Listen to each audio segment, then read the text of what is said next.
Hi there, welcome to my video. As you might know, I like reading out loud, and I'm also a writer, so I'm going to be reading a very short story that I wrote recently that I found was pretty entertaining. For context, imagine you're reading the back of the book right now, even though it's just a short story. It's basically like a story about the personification of things I do in a day, right? That's kind of the gist of it. So yeah, ready, set, let's get started. I'm going to be reading it from the screen, so my eyes are going to go side to side. Visions of a boardwalk speckled with flat brown leeches, a baseball diamond filled with observers, many cats, and a book granting me the ability to convert creatures into my alter-dimensional demon servants. Another night filled with escapism from this material plane we call the world. I look up and lock eyes with the night serpent, coiled around the light fixture. It's pulsating with the energy I spent making the night interesting, and grinning like a Cheshire cat. Morning, are you content with last night's festivities? It asks with a tired lisp. I nod and proceed to pull the thin sheets back over my head and curl up into a croissant of comfort. Not today. I'll get up later. I must use the bathroom. This is pain. Distancing myself from stories of torture from real political prisoners. I must get out of bed. The night serpent at some point has drooped down like a heavy fruit on the world tree, its tongue forking under the covers and tickling just to the side of my nose. I'm tired, it whispers. I sigh and count to 3. And on 3, I throw the sheets aside and get standing. I grab my dream journal and toss it on the bed. I change into clothes that are presentable and leave the room to use the bathroom and get freshened up by minty paste and a serving of tap water. I hear the serpent fall to the mattress with a thunk and the soft slithering of its coiling black mass. I hear the luminous notebook flipping to June 17th and receiving a worthwhile dose of dreamlike recollection. I never asked how a snake can write, but it does, and for its service it'll have a lovely rest today. I finish preparing myself, a sequence made by untold powers to be the only thing granting a solely personal mental experience, where the likes of pressure and determinants aren't needed. Neither are the tides of external force manifest. Oh, thank goodness. I head to the kitchen through a familiar maze of thin brambles and billowing walls. They ominously mutter about responsibility and health, trivial matters to them. I force myself to thank them for being so considerate and sit down with a sudden pang of hunger. I ignore it and open my laptop, which prompts another sudden round of hyperactive chattering from the hallway, encouraging me to do things in the correct order, lest chaos and disarray get out of hand. I open a Microsoft Word document to write a new story. An opaque but low viscosity black substance seeps through the keys as I press them. They swim to the left, through the air, and materialize into a cloud, with a long hairstyle on top. Facial features are then created. Today it's the very encouraging face of a girl I've never met. The eyes wobble, ink dripping from them to form what may be a chin in some places. It's very pointy, almost triangular, like a bit of wobbly and fluid animation from a cartoon. You're sure up early, exclaimed the ink. I'm glad to see it. What are you writing? I looked at its tiny ink-blot smile and said, just some woes about my life and existence. You know the lot. Can't say I do, but you're doing great. I know it. You're in it. It gave me a quizzical expression and reached with its wispy limb into the opaque conglomeration of its hair and separated it into strands. I better be written really cute. The ink may have blushed. Or the shading was all wrong. I'm just writing what I see, I tell it. It gives me a skeptical glare before winking very, very aggressively. I get up and get a glass of almond milk and some pecan bread. The ink swells and swivels to watch. Good for you, taking care of yourself, but get back here. I hurry back to my seat to keep writing. There was to be limited procrastination. A bite to eat in the morning is acceptable, but snacking midday may be punishable by ungodly forces. I nod at the ink and resume. 1,000 words today, I say. The ink swirls with an intoxicating rhythm and stares at me, upside down.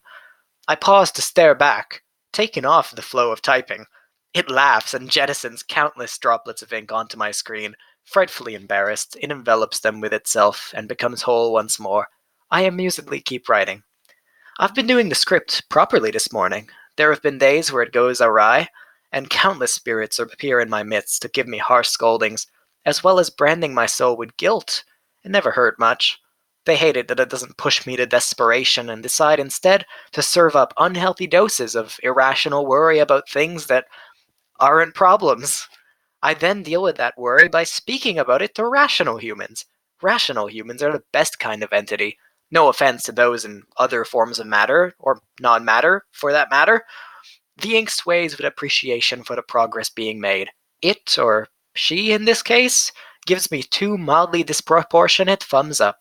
I give one back very quickly, lest I am caught with distractions, communicating with distractions, and resume my 1,000-page script. The ink today is quite cute, I must say.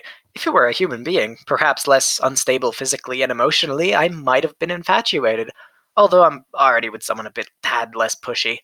In fact, that person ended up perpetuating the rise of this ink creature in the first place. I don't remember a time where it existed in such a near complete formation, stable as compared to what it was before, simply ink, staining my fingertips and ruining fabrics around me. It didn't bode well for my art, always adding too much to where there should have been thought and care put into the drawings, and so I send my thanks to my partner for setting me on this new journey. Wrapping up the text with a few more words than required, I bid farewell to my inky companion and save the document, before closing it completely.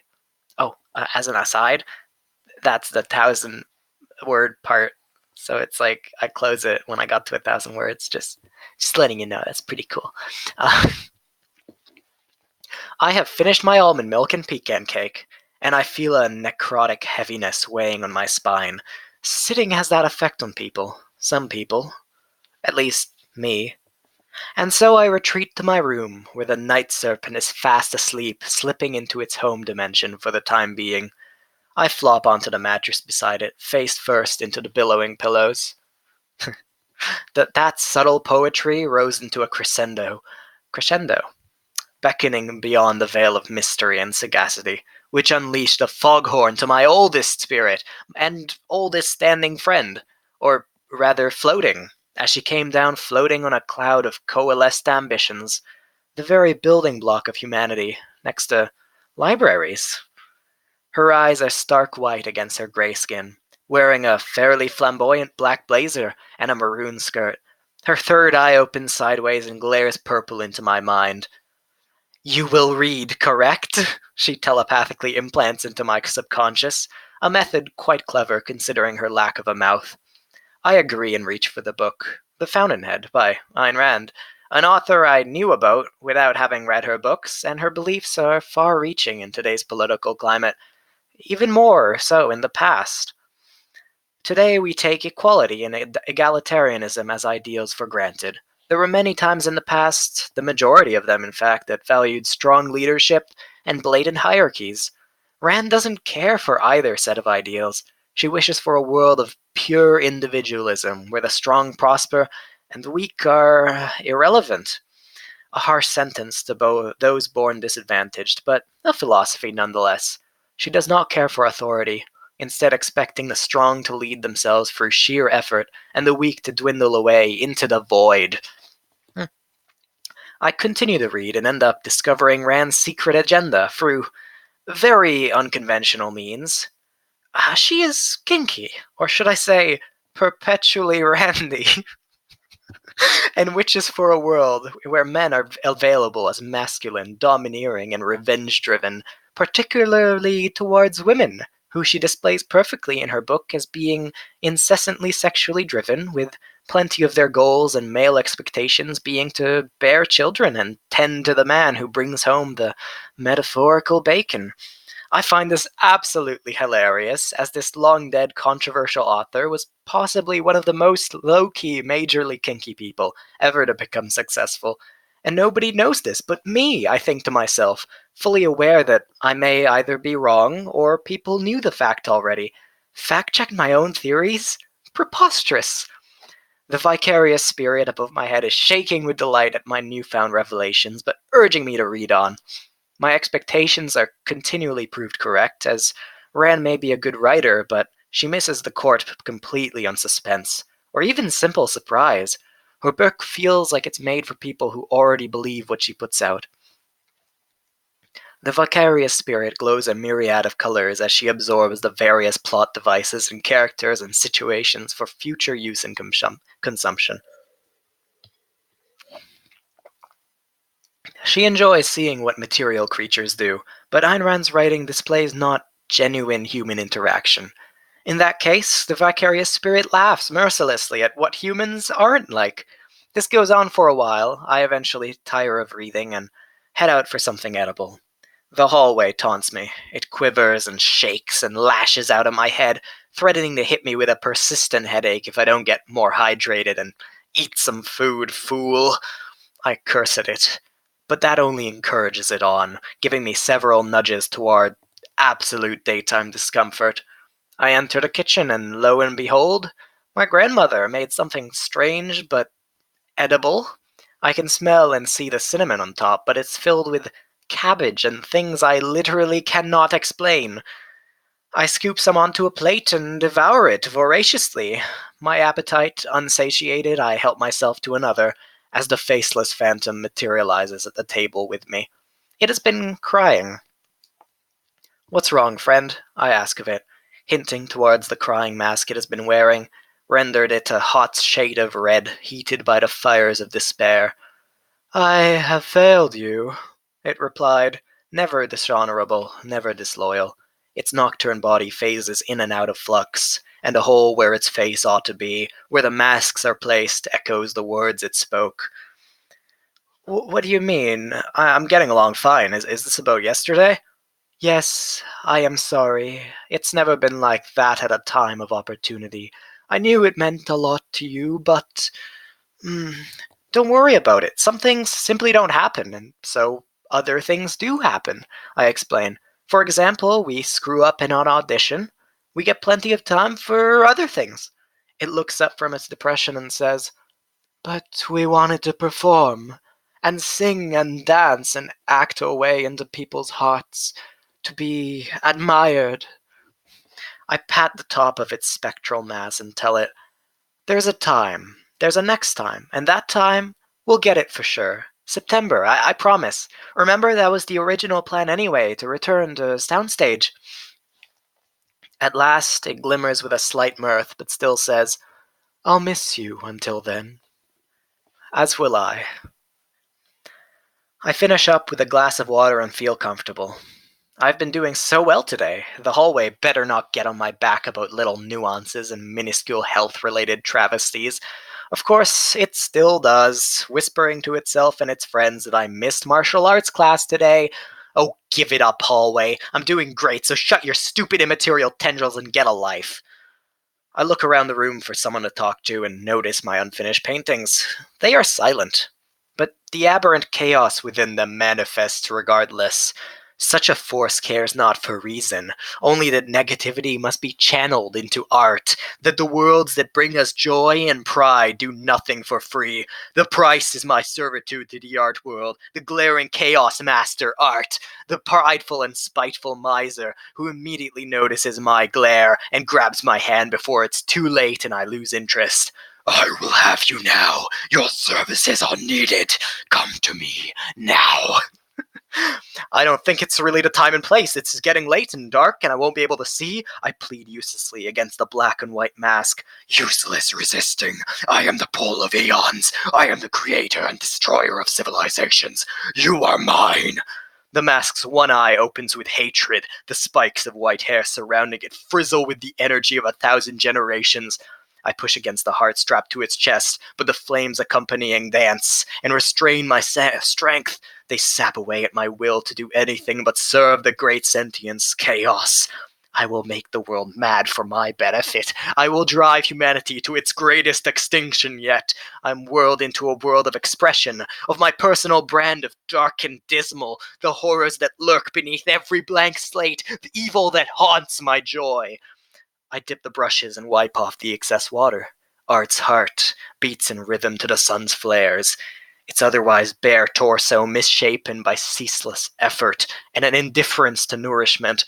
The hunger will soon spread to me if I don't give art what it wants fast. I shake and squeeze out a bit of paint here, there, using a palette knife to get adequate whites into it. The mixing goes fluidly. I look up. Art has not stopped glaring with its left eye through the white mask, the black claw marks running around the side in a spiraling shape. Intoxicating. Impossible! The malice contained within surges out and assaults the canvas, a spray of toxicity and chemicals. Paint coming from who knows where, the materials clashing and killing each other, one another to rise to the top. Art's heart is pumping faster, with the more violence that erupts within the materials. The haphazard and accidental brushstrokes give the piece character, it believes. I believe we are one and the same. Art takes my face and lifts its mask with untold power. It kisses me on the lips as I shut my eyes with revulsion. Another day, keeping the chaos back. Another day, saving the world from despair and blind rage. The presence fades, and I'm left with nothing but progress, pride, and spite at art and all it stands for. I have become it. I am whole. The residual aftershocks of the ordeal leave me gasping for fresh air. I have not left the house, nor do I intend to. I head to my room and open the window, content with life. I let my body fall onto its back and stretch my arms out. The only spirit left is the night serpent, but it's still asleep, channeling its health into my day form. Except for... oh, absolutely not. Anyone but that total disgrace with his lofty and unattainable aspirations. Too late. The displeased visionary emerges from the top of a sunflower, a painted sunflower in the window. It stretches its arms as if coming out of a long slumber and smiles at me expectantly. It speaks, flapping its tiny wings as it does so. So, have you made any good progress? I turn away. Your music has been coming along well, it persists, the strange fin-like protrusions on its head flaring up. I'm sorry, I've been busy. Surely not. I heard lovely playing of classical coming from here yesterday. Oh, of course that wasn't you. It was someone you look up to. What a shame. That's not helping. You know what would be helping? If you took some time for once to practice a real song, real music, rather than your atrocious freestyle keyboard mashing. I began to get angry with the spirit. Mashing? Hardly. I stay in key. Usually a minor key, but nevertheless, it sounds good. I can make freestyle sound good. It goads, but every mistake makes it unlistenable. You are a disappointment. You will never, ever be even remotely considered for being in a band, and that singing of yours, a total flunk. No wonder they didn't call you back, and you wonder if it was anxiety over being judged. You know you have no concept of vocal ranges, keys, or anything at all harmonious. I throw annoyance at it, scrunched up into a ball. It feels even more energized. Fuck you, visionary, I state as a fact. Your own fault, it taunts. You know what? Maybe I will play. I will play how I like to play, freely, and I will become phenomenal at it. I may not be able to memorize notes and play an entire song, but I will gladly play for the enjoyment of it. And hey, you know what, you little bastard? Maybe I will be part of a band. Ever heard of jazz? Yeah, fuck off. I reach for the power button and begin to play a ballad of rage and melancholy. As the music assaults my ears, I feel solace and frustration. The disharmony instills in me a vigor and life that others could never feel. The displeased visionary sinks and shatters into pieces. I don't need it in my life after all. The melody I make up on the spot, not thinking, but playing, merges together into a dissonant cry. It plants the seed for a new kind of muse, one not held back by what others are doing, but rather what I can do. I finish off the pieces of the visionary with the beginning of a classical music song, transitioning into what only I could pull off. its petals wilt and decay into nutrients for a better friend, and they arise. Not a stuck-up prick with fins for hair, but a calm and collected willow tree made from fibers of my own making. A small tree just starting out, but ripe with originality, room for improvement, and a love of experimentation. Yo, who are you? Actually, bro, who am I? Like, this shit be crazy. It tells me in a very amiable and soothing voice. You're my new muse for music, I suppose. You're supposed to, like, give me encouragement and help me out when I look like I could use you. Well, Home Slice, I can't say when you need me, but if you ever looking for a just chill jam sesh, well, hit me up. With that, it sinks into the background of my window, the spirit of a disorganized but proud tree in the making. I gather my thoughts as they begin to scamper off and get ready for bed. The tiny amount of solace and time to myself as I do this is worth the hassle of dealing with myself all day, and all the others. They aren't all bad, but just like everyone, there's room for improvement. I curl up in bed with the lights off and drift off to sleep as I hear the night serpent unraveling and slithering into my subconscious. It wraps around my torso and pulls me into a freshly baked dream filled with promise and adventure. But as always, it's all up to me what to make of it. The end. And so that's my story. Yeah, I wrote that. I think it's pretty cool.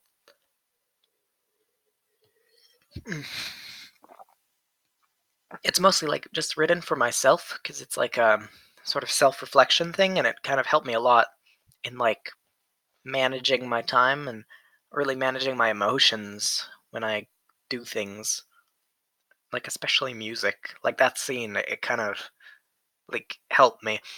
And this sort of started as an idea. I was in a used bookstore and I suddenly was reading like this The Urban Monk. It's like this self-help book. I just saw it. It was like looking at me funny, right? And so I picked it up and well, I was copying it down. I was reading the whole book there and just writing down everything that I found could be useful to me. And all of a sudden I had like a thought that wasn't in the book, but I was like, what if I looked at what I'm doing as people? And so I can interact with like my hobbies and my own life. I can like have like imaginary friends in a way, but in ways that make things more appealing.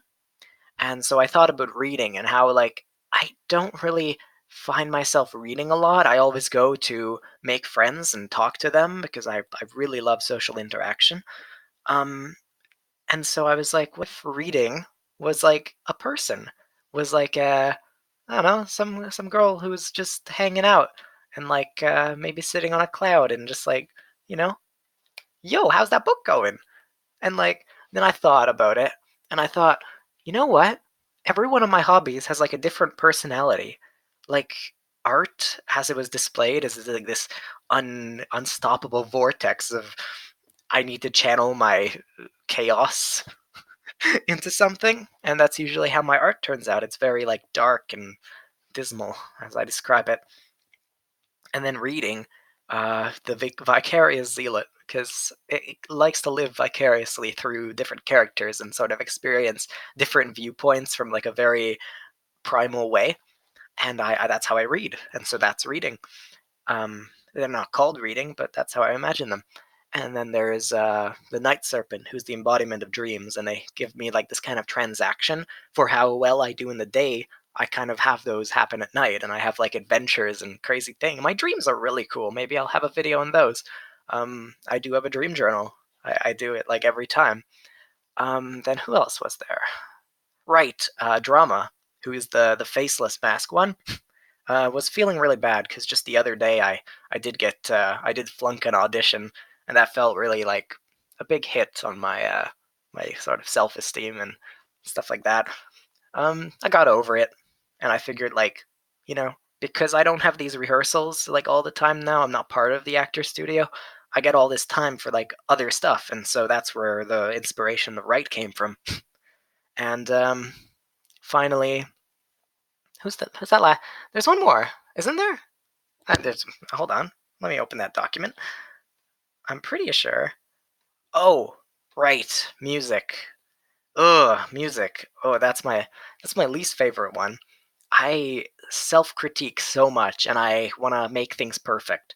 I'm not a perfection I wouldn't call myself a perfectionist. Well, I kind of used to be, but I'm trying to tone that down. But with music, I hate it. I hate it because of all these comments that people have done in the past, like, "What is that? What are you doing?"